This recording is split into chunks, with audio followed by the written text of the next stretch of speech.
never should have gone into those woods. Not alone, and definitely not that deep. But there I was, on a Saturday afternoon, craving solitude and adventure. The forest near my town was vast and dense, a place where you could easily lose yourself if you weren't careful. Most people stuck to the marked trails, but I wanted something more, something that felt raw and untamed. It started out well enough. I parked my car at the usual spot, grabbed my backpack, and headed into the trees. The air was cool, and the light filtered through the branches in that peaceful way that always made me feel calm. I walked for about an hour, following a small path that soon disappeared into the undergrowth. I didn't mind, that was the point. I wanted to go where others didn't, to feel like I was the first person to set foot there. The deeper I went, the quieter the forest became. Birds stopped singing, and the rustling of leaves underfoot was the only sound I could hear. I pushed through bushes and stepped over fallen logs, enjoying the challenge of making my way through untouched nature. But after a while, I realized I had no idea where I was. It wasn't just that I was off the trail. I had completely lost my bearings. The trees all looked the same, and the sun, now low in the sky, wasn't giving me much help. I wasn't too worried at first. I figured I could just retrace my steps and find my way back. I turned around and started walking, trying to remember the way I came, but nothing looked familiar. Every direction seemed wrong, and after a few minutes, I knew I was in trouble. I reached into my pocket for my phone to check the GPS, but there was no signal, no bars, no way to call for help. Panic started to creep in, but I pushed it down, telling myself to stay calm. I kept moving, trying to think logically about which way to go. But as the minutes passed, the light faded, and everything around me started to blur into the same dark green and brown. I thought I saw the same tree stump more than once, even though I'd been walking in what I thought was a straight line. Time seemed to stretch and twist. I had no idea how long I'd been wandering, but it was getting harder to see. My heart was pounding in my chest, and my breath came in short gasps. I didn't want to admit it, but I was scared, really scared. The woods that had seemed so inviting earlier now felt like a maze with no way out. At some point, I tripped over a root and went down hard, my knee smashing into the ground. Pain shot through my leg, and when I tried to stand, I almost collapsed. I sat there for a while, trying to catch my breath, trying to think. But all I could hear was the pounding of my heart and the silence of the forest pressing in around me. I didn't want to spend the night out there. I didn't even have a jacket, and the temperature was dropping fast. My hands were shaking, both from the cold and from fear. I could barely think straight. But then, out of the silence, I heard something, a distant sound, almost like a hum. It was faint, but it was there. It was coming from somewhere to my right. I didn't know what it was, but it was something, and that was enough. I pushed myself up and started limping toward the noise. As I moved, the sound grew louder. It wasn't anything I could identify, just a low, constant hum, like machinery or maybe a generator. But in the stillness of the forest, it was the only thing guiding me. I pushed through the trees, my body screaming with every step, until finally, I broke through the thick underbrush and found myself on a dirt road. Relief washed over me as I realized I wasn't completely lost. There, a little way down the road, was an old, rusted truck. The hum was coming from it, probably the engine left running for who knows what reason. But the truck wasn't what mattered. The road was. I knew that if I followed it, I'd eventually find my way out of the forest. I took one last look at the darkening woods behind me, then turned and started down the road, limping but determined. It took me nearly an hour to reach the main road, where I finally found a signal on my phone. I called for help, and when the local search and rescue team found me, I was exhausted, cold, and more scared than I'd ever been. But I was safe. I never did find out whose truck that was or why it was there. Maybe it belonged to someone who'd gotten lost just like me. Or maybe it was something else entirely. But I didn't care. I was just grateful to be out of those woods. And I knew one thing for sure. I'd never be going back. I never planned to go back to the old cabin, but life has a way of pulling you toward things you'd rather forget. My brother, Dave, and I used to spend every summer there, deep in the heart of Pine Ridge Forest. But when he disappeared 10 years ago, I swore I'd never return. Yet here I was walking through the same familiar woods. The trees towered above me, their needles whispering secrets to the wind. The air was heavy with the scent of pine and damp earth, just as I remembered. But something felt off this time, like the forest had changed in some way I couldn't quite place. The cabin was still standing, though it looked worse for wear. The roof sagged in places, and the wood had darkened with age. As I approached the door, I noticed something strange. The front door was slightly ajar, which was odd since I was sure I had locked it when I left 10 years ago. I pushed it open, the old hinges creaking in protest. Inside, the cabin was as I remembered it, dusty and dim, with the same rough wooden furniture. A thick layer of dust covered everything. The air was stale, filled with the scent of old wood and decay. I was about to close the door when I noticed something that made my blood run cold. Footprints. They were faint, barely visible in the dust, but they were there, leading from the door to the small kitchen. My heart pounded in my chest as I followed them. The prints were too small to belong to a man, but too large for a child. I couldn't shake the feeling that someone had been here recently, maybe even within the last few days. I stopped at the kitchen door, half expecting to find someone inside. But the room was empty. The prints stopped abruptly in front of the sink. I stared at the spot, trying to make sense of it. The sink itself was old and rusted, but something about it seemed out of place. Then it hit me. The faucet was wet. I turned around, my breath coming in short, quick gasps. This wasn't right. No one should have been here.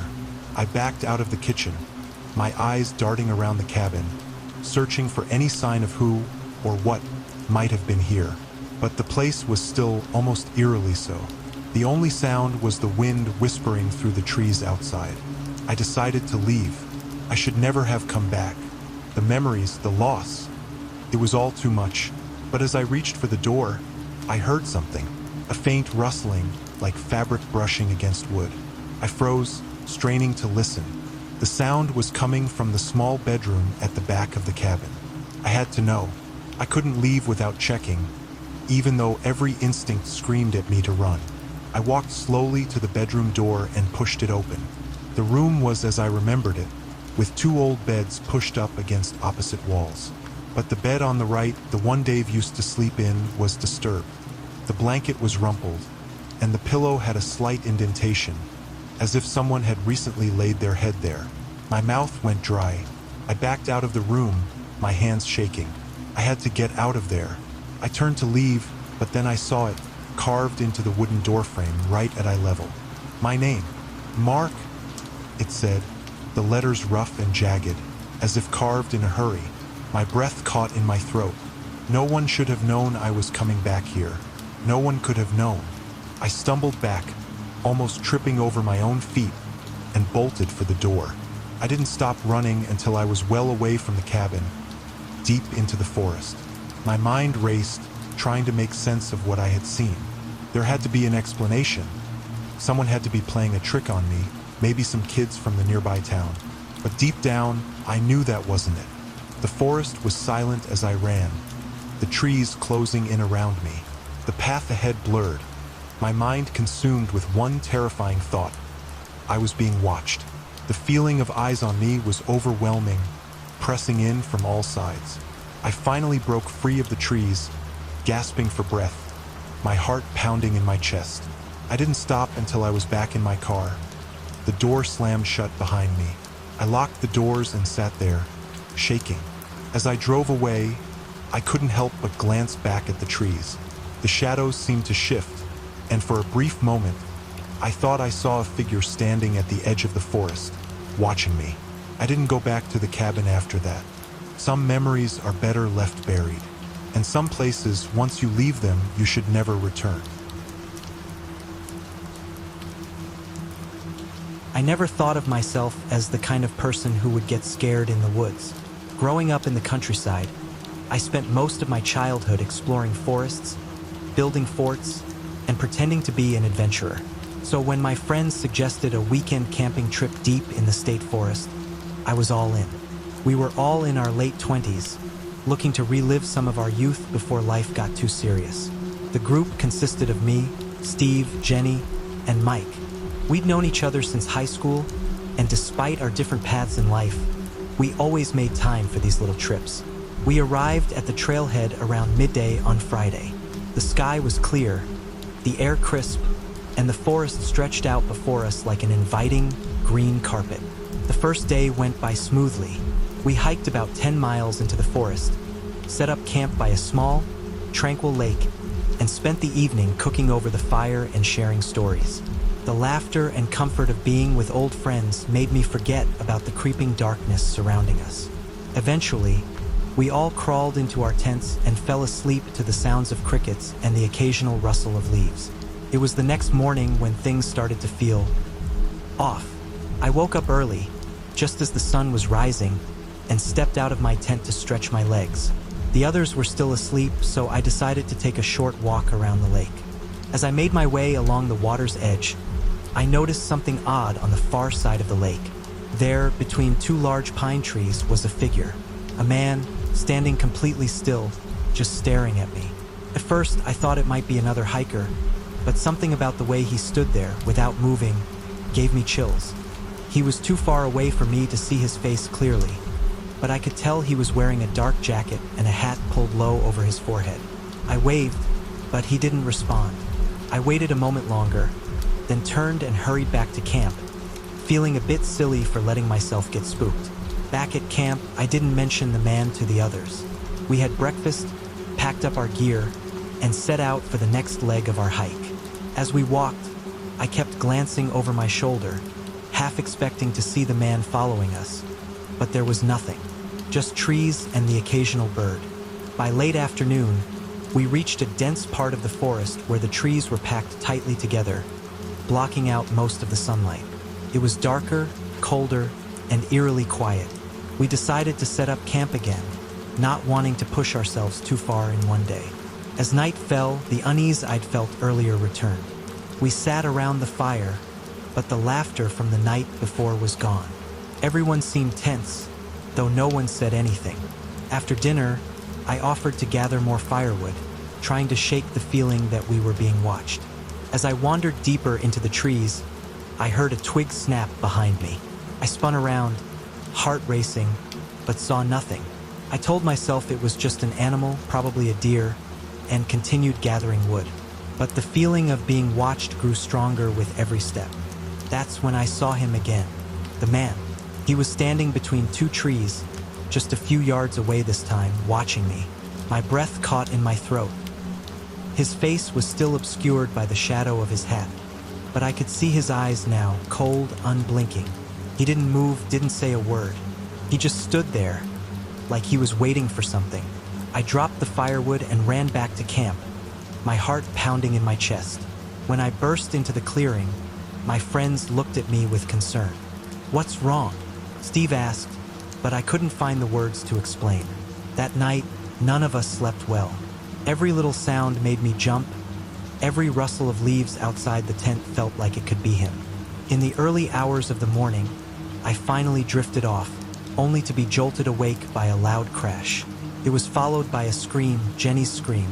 We all scrambled out of our tents, panic surging through us. Jenny was standing near the edge of the camp, pointing into the darkness. "I saw him. He was right there," she cried. We grabbed our flashlights and shone them in the direction she was pointing, but saw nothing. That was it. We packed up our things as quickly as we could and left, not caring about the time or the dark. We didn't speak much during the hike back to the trailhead. We were too scared, too shaken by what had happened. When we finally made it back to our cars, there was a sense of relief, but also a lingering fear. None of us mentioned the man on the drive home, but I knew we were all thinking the same thing.